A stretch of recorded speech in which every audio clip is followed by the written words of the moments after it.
I've just started my hike at the High Falls Cheat Trail in Algonquin Park. I've got a one night at Stratton Lake by the Acrae campground entrance. And I'm very excited, but I'm also a little nervous because I've never been to this park and this is my first excursion by myself, not counting my winter one night overnight, but there were people there in tent platforms and this is a little bit more of an undertaking than I'm used to.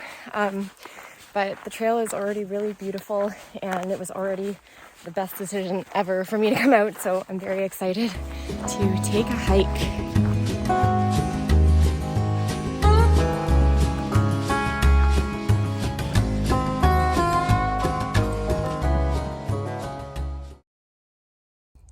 So I've come to a point where I have about a mile to the campsite and the trail is totally flooded. Like, I mean, totally. I gotta get over there. Do I go in or do I go back? Guess I'm getting wet.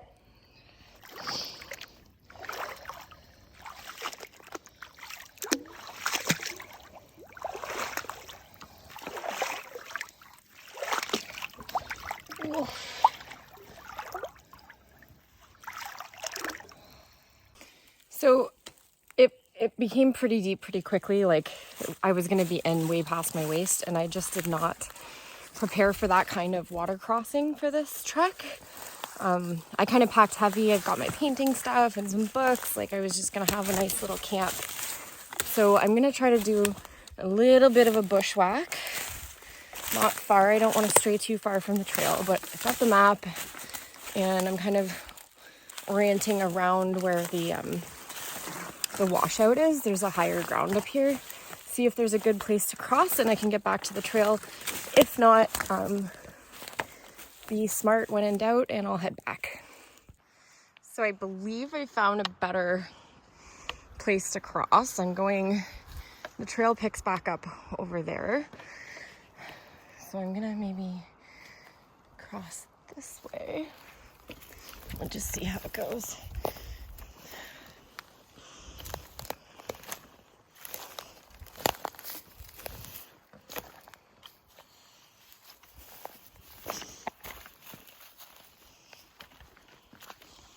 Ooh, is that a moose print right there? This is where the moose live, for sure. For sure.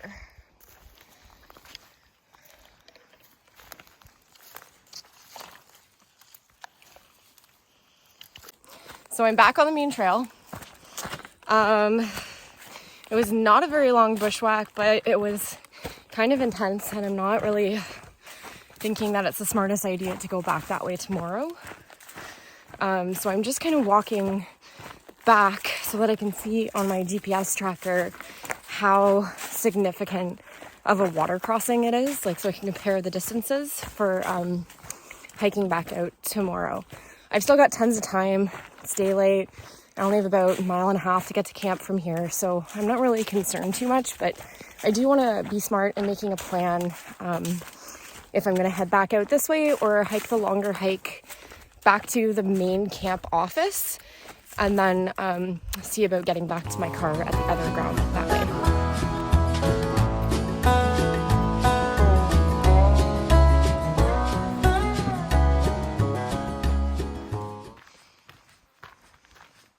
Okay, update. I just ran into this young couple who was walking their dog in the opposite direction back to the parking. And I was like, honestly starting to get a little bit spooked because I found a ton of moose scat, like pretty fresh and prints down in the bog that I was trying to cross. And I hadn't seen anybody. And even though it's not that far, I am on my own. So I got a little nervous. I had asked them kind of which way they went around and they said they went the opposite way that I went, but that they also saw two ladies ford it, like go straight through earlier today.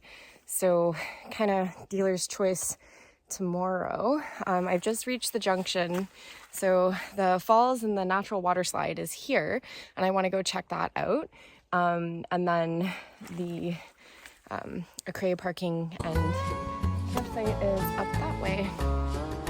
I got to the campsite. The sign for the High Falls area is right there. And I'm setting up my tent. There's a beautiful area here, fire pit over there. And I got this beautiful, beautiful lake ahead of me.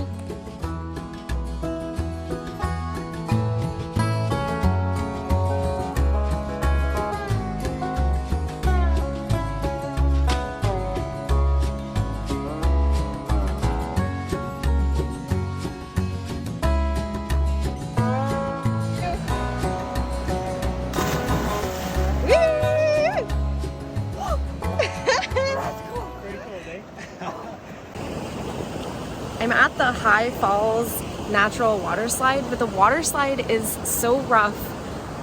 It's down on the other side here, so I'm kind of just hanging out in the calm waters where I got to jump in and go for a dip, do some of that cold water therapy. I might try to come back later in the season when it's going to be a little bit more manageable and go for a slide.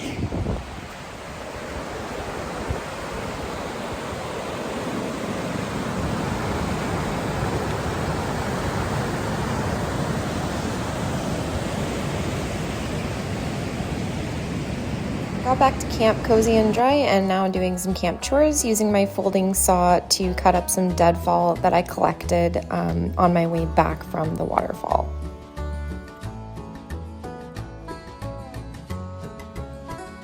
Roasting pepperettes on the fire is actually how I got my trail name.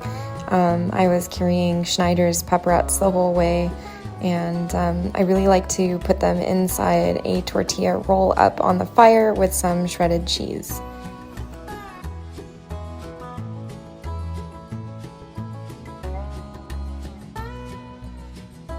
Ooh, nice and golden brown. Toasty. Just because I was in for one night, I packed heavy and also made a spiral dog.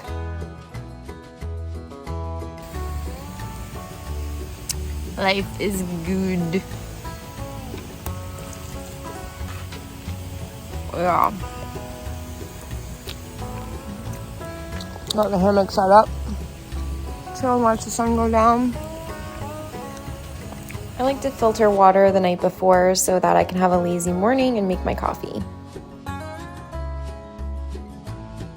Now it's time to relax, enjoy the last little bits of sunlight, have a cup of tea, do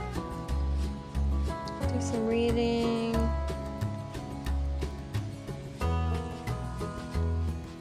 Fire will burn out a little bit.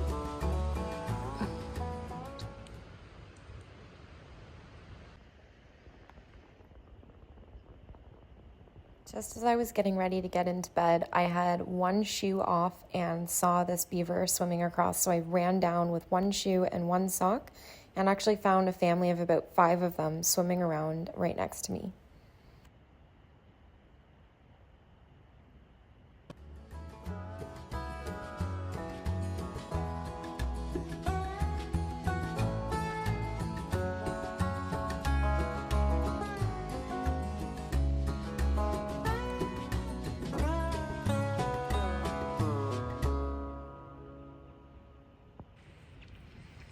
It's after 10 now, and I'm in my tent in my sleeping bag, and I'm at that point where like every teeny tiny little sound and creak in the trees is freaking me out.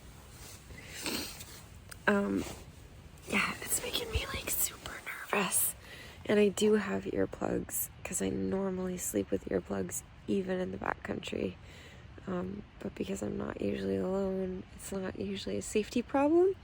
But now I'm like torn because I'm thinking, do I put my earplugs in and just calm down and go to sleep? Or am I hindering myself from actually not knowing what's out there by having my earplugs in? Making breakfast with a view. Got my water boiling, gonna have some coffee. I got some freeze-dried egg hash brown mix and my leftover pepperettes. That's where I went swimming yesterday.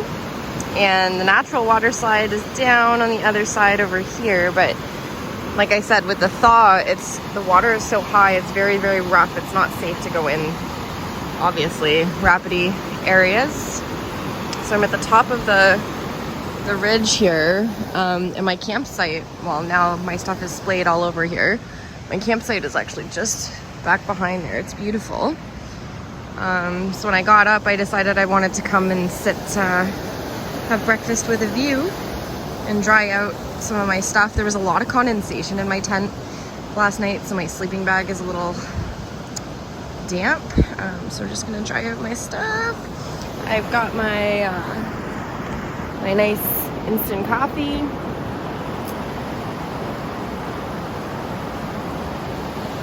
Sit back and enjoy. I pulled off at a side trail. It's called Barren Canyon. Maybe a little 1 kilometer loop. Oh, wow. Wow. Okay, Dad, don't look. Oh, that's quite the drop off.